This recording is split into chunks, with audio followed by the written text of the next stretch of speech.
Hey guys, Ashlain here, episode 140. Today I have a very special replay to show you as I fought YouTube sensation, almost 1 million subscribers, Godson in Red Elite's most recent war versus his clan, BATTLETHRONE. So let's go ahead and take a look at the war so far. There's less than an hour left, so I think it's pretty much done, 72 to 44.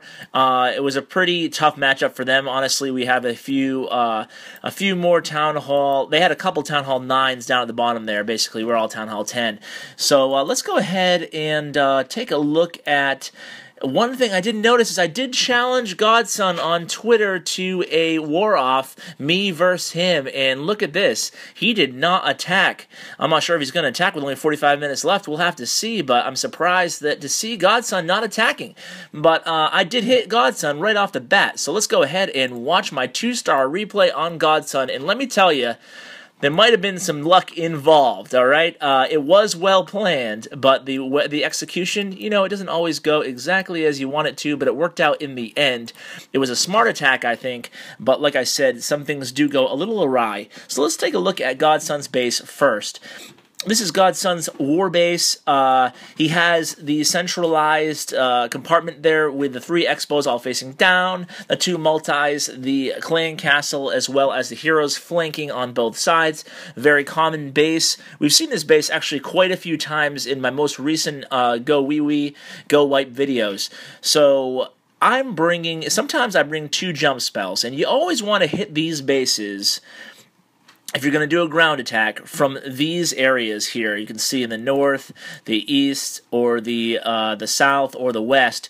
Basically, you want to hit them due east, west, north, or south on the tips of the compass, if you will.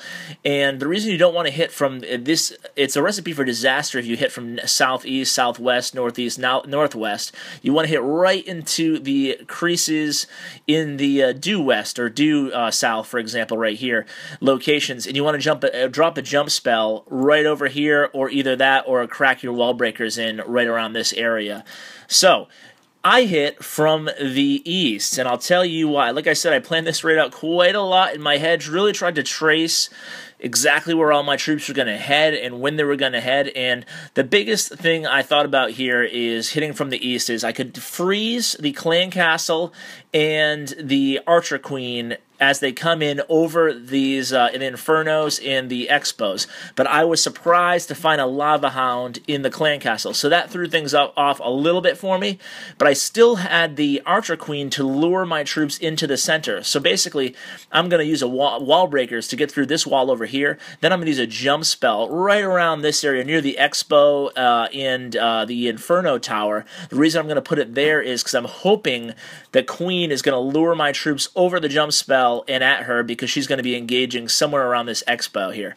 So that was my game plan going in. You'll see how things got a little bit wacky with my heroes going a little bit off base, but let's go ahead and without further ado just go ahead and start. You'll see that I do have 2 freeze, 1 jump, 2 rage, and 4 golems. Now when I'm using a strategy like this against a base like this, clumping troops is actually okay. You don't want a big wide spread, and you'll see why in a second. You want to get the clump going, and you want to just basically have a huge volume of DPS all coming one after the other with all those witches and all those wizards in a classic GoWiWi attack. Now, you'll see a very important part of these attacks is my deployment order. So you want to rewind if you want to see exactly how to deploy. And basically, you want those golems to have at least a 5 to 10 second head start before everything else. And then the rest of your army, I'm going to pause here as I catch up to the commentary. The rest of your army, you want to deploy fast, but your witches, you want to deploy way off. So you'll see where my clan shield is, where the clan castle is. That's where I deployed the witches. And they have time to summon all those skeletons, and those work their way into the base and actually will go ahead and deactivate traps along with the golems for the witches, for the wizards and the actual witches following behind. Now you can see I was a little late on the hero deployment. You kind of want to get those troops down as quick as possible in a GoWiWi attack. So the archers have, the archer queen has time to make it to the center because she's going to be your main damage dealer for that town hall, the assassin town hall. So Here's the, to catch up with where the raid is right now. He dropped that, the first freeze spell and the first rage spell. Now, the first freeze with all these concentrated defenses, I knew I could get that freeze in there and hopefully take down, with the first freeze, the two X-bows and a Inferno Tower. So let's go ahead and see how it plays out here.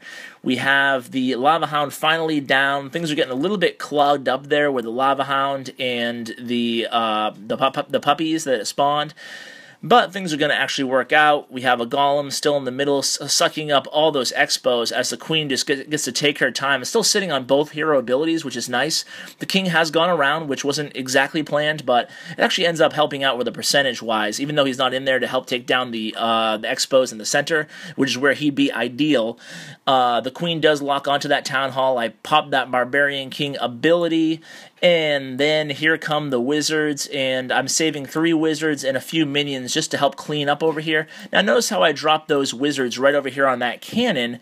I did that because the cannon obviously is a high damage dealing, especially the max high damage dealing unit, and it was distracted by those Golems. So great time to drop those Wizards because they would have been useless afterwards because the cannons would have targeted them. So I've hit the 2 stars. I've gone 52% or so, and we're going to go ahead and speed things up, and I hope you guys have enjoyed this strategy video of GoWiWi, and also enjoyed me taking out Godson. Maybe he'll attack with 40 minutes left. I don't think so, but we will see. And thanks for tuning in, guys. Please like, subscribe, and share. Take care.